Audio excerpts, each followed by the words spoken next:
Deepali Shah and you are watching Deepali ma'am science classes. तो कल का सेशन जो है हमारा क्लास 9 के the fundamental unit of life को लेके था, जिसमें फर्स्ट सेशन में हम लोगों ने कुछ पार्ट्स करे थे। आज कुछ टॉपिक्स करेंगे जिसमें हम लोग cell structure made up of, फिर उसके ऑर्गेनल्स क्या हैं, उनके स्ट्रक्चर्स फंक्शंस, इसको डिटेल में देखेंगे। ओके, तो लेट्स स्टार्ट करते हैं हम। तो सबसे पहले चैप्टर का नाम जो है वो क्या है, फंडामेंटल यूनिट ऑफ लाइफ। ठीक है, तो हम लोगों ने कुछ टॉपिक जो है वो कल करा था। जिसने नहीं देखा वो सेशन को आप लोग फंडामेंटल यूनिट ऑफ लाइफ के फर्स्ट पार्ट में जाके वो देख सकते हैं। और बाकी क्या सेशन, आज सेकंड सेशन है जिसमें हम लोग आगे के टॉपिक्स क्लियर करेंगे। ओके, तो जिसको देखना हो आप वो जाके देख सकते हैं ताकि आपको कॉन्सेप्ट जो है वो अच्छे से क्लियर हो पाए। ठीक है,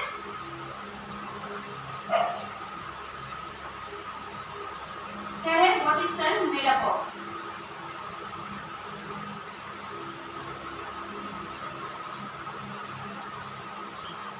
क्या होता है कि सेल जो है ना, सेल के बारे में जैसे मैंने आपको बताया कि बहुत ही छोटा सा यूनिट होता है लिविंग ऑर्गेनिज्म का। तो ये सेल किस चीज का बना हुआ होता है?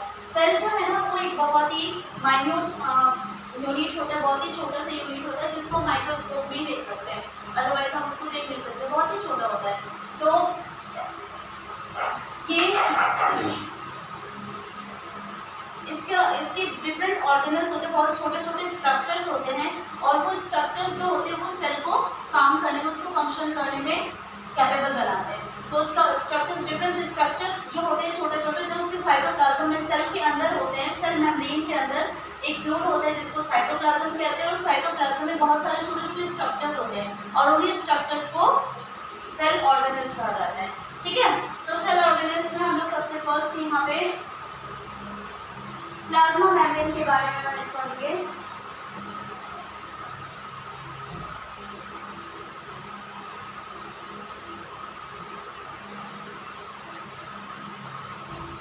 प्लाज्मा मेम्ब्रेन, ये क्या होता है प्लाज्मा मेम्ब्रेन? प्लाज्मा मेम्ब्रेन को ही सेल मेम्ब्रेन भी कहा जाता है। Okay, cell membrane. अब ये देखिए, ये क्या है, एक सेल है। ओके, और ये क्या है, इसका न्यूक्लियस है, और इसी में ही एक फ्लूइड लाइक मटेरियल होता है जिसको साइटोप्लाज्म कहते हैं। इसमें एक फ्लूइड लाइक मटेरियल होता है, ये पूरा फिल्ड होता है उससे। इसी को क्या कहा जाता है? इसी को कहा जाता है साइटोप्लाज्म। ठीक है, ये साइटोप्लाज्म है, ये सेल मेम्ब्रेन है, और ये क्या है, ये है न्यूक्लियस। तो जैसे कि मैंने आपको फर्स्ट पार्ट में बताया था कि किसी भी सेल को अगर हम लोग किसी भी माइक्रोस्कोप में देखते हैं तो ये तीनों चीजें उसमें हमेशा विजिबल होती है, और वो तीनों चीजें क्या है, सेल मेम्ब्रेन है, दूसरा न्यूक्लियस है, और तीसरा जो है वो क्या है, साइटोप्लाज्म है। ओके, तो यहाँ पे हम लोग प्लाज्मा मेम्ब्रेन के बारे में डिस्कस कर रहे हैं। तो प्लाज्मा मेम्ब्रेन होता क्या है, क्या देख रहे हो आप कि ये जो सेल है इसका जो आउटर कवरिंग लेयर है इसी को क्या कहते हैं, प्लाज्मा मेम्ब्रेन और सेल मेम्ब्रेन। ठीक है, तो ये एक्सटर्नल और इंटरनल, सेल के जो इंटरनल पार्ट्स होते हैं उसको एक्सटर्नल एनवायरनमेंट से क्या करते हैं, प्रोटेक्ट करते हैं, उसको प्रोटेक्शन प्रोवाइड कराते हैं। ठीक है, तो समझ में आया आपको? क्या होता है कि ये सेल मेम्ब्रेन जो है वो सेल के अंदर जो भी कंपोनेंट्स होते हैं उसको एक्सटर्नल एनवायरनमेंट से प्रोटेक्शन प्रोवाइड कराता है। ओके, उसको एक स्ट्रक्चर प्रोवाइड कराता है। तो ये सेल मेम्ब्रेन होता है। ये सेल मेम्ब्रेन किस चीज से मिलकर बना हुआ होता है? ये बना हुआ होता है, cell membrane is made up of, cell membrane is made up of proteins and lipids. Protein का मतलब आपको पता है प्रोटीन क्या है, लिपिड जो है, लिपिड मीन्स क्या होता है, फैट्स। ओके, तो ये सेल मेम्ब्रेन जो होता है वो प्रोटीन और फैट से मिलकर बना हुआ होता है। इसके बाद ये सेल मेम्ब्रेन जो है वो सेल के अंदर कुछ ही कंपोनेंट्स को या कुछ ही सब्सटेंसेस को सेल के अंदर आने के लिए अलाउ करता है, और कुछ सब्सटेंसेस और कुछ मटेरियल्स को ही सेल के बाहर जाने के लिए अलाउ करता है। इसीलिए सेल मेम्ब्रेन को और एक नाम से बोला जाता है, उसका नाम क्या है, selectively permeable membrane. That means plasma membrane is also known as selectively permeable membrane. उसको क्यों कहा जाता है? क्योंकि वो कुछ ही मटेरियल्स को सेल के अंदर आने के लिए और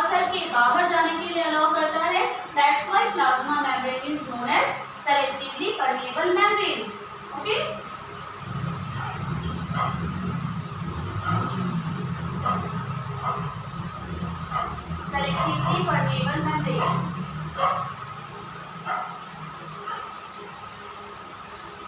Why? Because plasma membrane allows only some materials in and out to from cell. Okay. Next topic यहाँ पे क्या है कि जो मटेरियल्स है वो क्या हो सकता है जो सेल के अंदर आने के लिए या सेल के बाहर जाने के लिए अलाउ करता है, वो मटेरियल्स क्या होते हैं।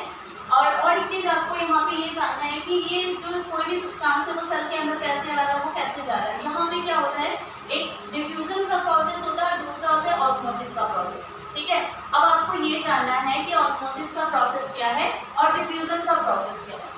ऑस्मोसिस का प्रोसेस, ऑस्मोसिस क्या होता है, जिसमें वाटर जो है वो हायर कंसंट्रेशन से लोअर कंसंट्रेशन की ओर थ्रू दिस मेम्ब्रेन जो है वो जाता है, या वो बाहर निकलता है या वो सेल के अंदर जाता है। तो वो प्रोसेस जो होता है वो क्या होता है, ऑस्मोसिस। ठीक है, ऑस्मोसिस क्या होता है, वाटर का वाटर हायर कंसंट्रेशन से लोअर कंसंट्रेशन की ओर जब जाता है तो और वो भी किसके थ्रू, इस परमेबल मेम्ब्रेन के थ्रू, तो उस प्रोसेस को कहते हैं ऑस्मोसिस। ठीक है,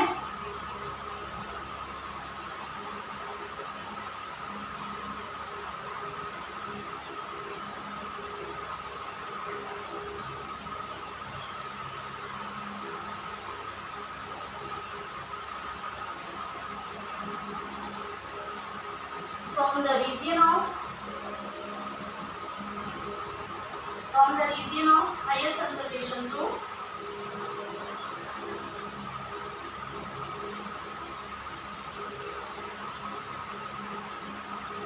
lower concentration is known as, from higher concentration to lower concentration through the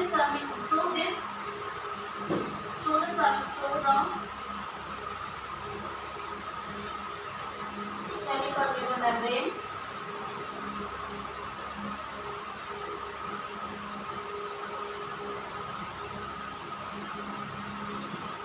is known as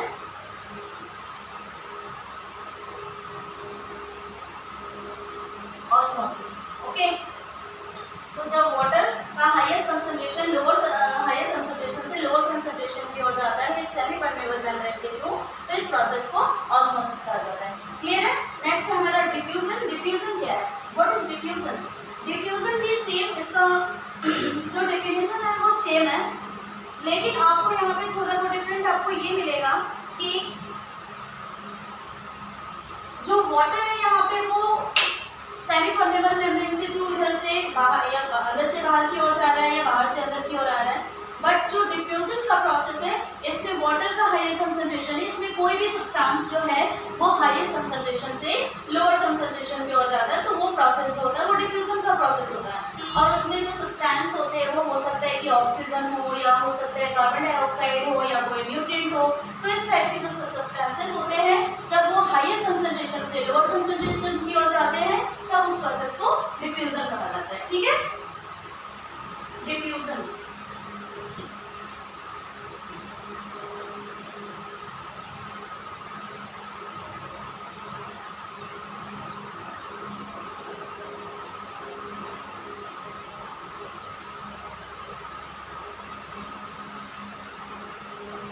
Substances that goes from the region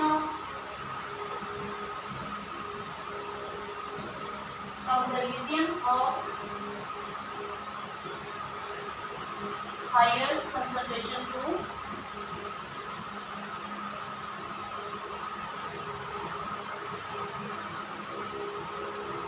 lower concentration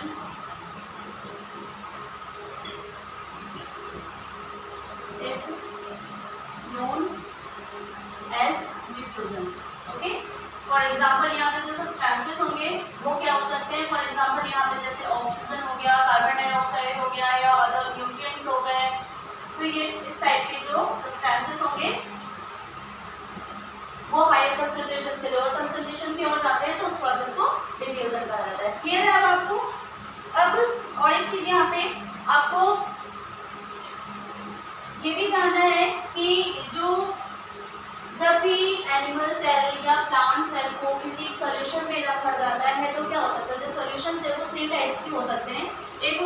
hypotonic solution. देखो solutions. There are three types of solutions. Solutions. क्या है? एक है hypotonic solution, दूसरा है hypertonic solution, hypertonic solution, और third क्या है? isotonic solution. अब आपको यहाँ पे ये समझना है कि हाइपोटोनिक सॉल्यूशन क्या है, हाइपरटोनिक सॉल्यूशन क्या है और आइसोटोनिक सॉल्यूशन क्या है. अब आप देखो कि हाइपो का मीन्स क्या होता है? लेस, कम, ठीक है, और हाइपर का मतलब क्या होता है? ज्यादा, मोर. तो यहाँ पे जो सॉल्यूट होगा, सॉल्यूट का अमाउंट जो होगा वो सॉल्वेंट के कंपैरिजन में कम होगा, तो वो हाइपोटोनिक सॉल्यूशन होगा, ठीक है. और हाइपरटोनिक सॉल्यूशन क्या होगा? जिसमें सॉल्यूट का अमाउंट जो होगा वो सॉल्वेंट के अकॉर्डिंग ज्यादा होगा, तो वो हाइपरटोनिक सॉल्यूशन होगा. और आइसोटोनिक सॉल्यूशन क्या होगा? जिसमें दोनों का अमाउंट जो है वो सेम हो, तो उसको क्या कहेंगे हम? Isotonic solution. क्लियर है? तो जैसे कि आप मान लो कि पानी है, उस पानी में आपने सॉल्ट घोल दिया, ठीक है, थोड़ा सा अगर घोला तो वो क्या हो जाएगा? जिसमें मतलब कि डेंस जो होगा ना वो कम होगा, तो वो हाइपोटोनिक सॉल्यूशन होगा, और जिसमें डेंस ज़्यादा होगा वो हाइपरटोनिक होगा. मीन्स कि अगर आपने 1 लीटर पानी लिया और उसमें थोड़ा सा 1 चम्मच या 2 चम्मच जो है आपने सॉल्ट मिला दिया, तो वो हाइपोटोनिक हो गया, ठीक है. अब दूसरा वाला आप देखो कि 1 लीटर सेम वाटर लिया, ठीक है, बट उसमें आपने क्या करा कि जो सॉल्ट है उसको आपने ज़्यादा अमाउंट में लिया, फॉर एग्जाम्पल 10 to 12 स्पून, ठीक है. तो ऐसे में वो हाइपरटोनिक सॉल्यूशन बनेगा. और आइसोटोनिक में हम लोग बाद में इसको देखेंगे कि कैसे क्या करना है, ठीक है. इसमें मैंने आपको जैसे बताया, और इसमें सेल को रखने से क्या होता है, तभी आपको ये क्लियर हो पाएगा कि आइसोटोनिक सॉल्यूशन में क्या होता है, ठीक है. तो जब भी हम हाइपोटोनिक सॉल्यूशन में सेल को रखेंगे तो ऐसे में क्या होगा? हाइपोटोनिक सॉल्यूशन में जैसे कि मैंने आपको बताया कि जब वाटर का कंसंट्रेशन क्या होगा, अगर सेल के अंदर अगर कम है और सेल के बाहर अगर ज़्यादा है, तो ऐसे में जो वाटर होगा वो क्या करेगा? प्लाज्मा मेम्ब्रेन के थ्रू वो सेल के अंदर चला जाएगा. तो ऐसे में सेल जो होगा वो क्या करेगा? स्वेल अप कर जाएगा. मीन्स कि सेल जो है वो फूल जाएगा, ठीक है. सेल क्या होगा? फूल जाएगा अगर हम लोग हाइपोटोनिक सॉल्यूशन में सेल को डिप करके रखेंगे तो. ओके. नेक्स्ट है हाइपोटोनिक सॉल्यूशन. ऐसे सॉल्यूशन में अगर हम लोग सेल को डिप करके रखेंगे तो हम क्या देखेंगे कि देखो कि सेल के बाहर जो है वो वाटर का कंसंट्रेशन कम है क्योंकि सॉल्यूट ज़्यादा है, और सेल के अंदर जो है वाटर का कंसंट्रेशन क्या है? ज़्यादा है. ओके. दैट्स वाई जो वाटर होगा सेल के अंदर वो क्या होगा? बाहर की ओर आ जाएगा, और ऐसे सिचुएशन में सेल जो होगा वो क्या कर जाएगा? श्रिंक कर जाएगा, मतलब वो सिकुड़ जाएगा. Okay. Cell will shrink. Okay. अब आइसोटोनिक सॉल्यूशन क्या है? देखो जैसे कि मान लीजिए एक सेल है, ठीक है. अब यहाँ पे और सेल के बाहर जो भी सॉल्यूशन, यहाँ पे आइसोटोनिक सॉल्यूशन है, ठीक है. अब सेल के जो सॉल्यूशन का जो भी यहाँ पे क्वांटिटी है, मीन्स कि जैसे हम मान लो कि 1 लीटर वाटर है और यहाँ पे सॉल्ट जो है वो मान लो कि 2 स्पून है, और यहाँ पे भी वही जो सेल के अंदर है वही सिचुएशन सेल के अंदर भी है, ठीक है. तो ऐसे सिचुएशन. सो स्टूडेंट्स, आज का सेशन मैं यहीं फिनिश करती हूँ. नेक्स्ट सेशन में मैं आप लोगों को आगे के जो सेल ऑर्गेनेल्स और उसके स्ट्रक्चर्स और फंक्शंस के बारे में बताऊंगी. तो आप लोगों को कैसा लगा? जिसने पहले वाला वीडियो नहीं देखा है वो जाके देख सकते हैं. फर्स्ट पार्ट इसका, ये सेकंड पार्ट है. आगे के और पार्ट्स जो होंगे वो मैं आपको शेयर करूँगी बाद में. ओके. जब वो हमारा हो जाएगा इसके बाद मैं आपको शेयर करूँगी. तो प्लीज़ कीप वॉचिंग, और मैं आई होप कि मैं आप लोगों को ठीक से समझा पा रही हूँ. Keep support me, and video में जैसे आपको अगर अच्छा लगे तो please like, share, comment and appreciate me. Thank you.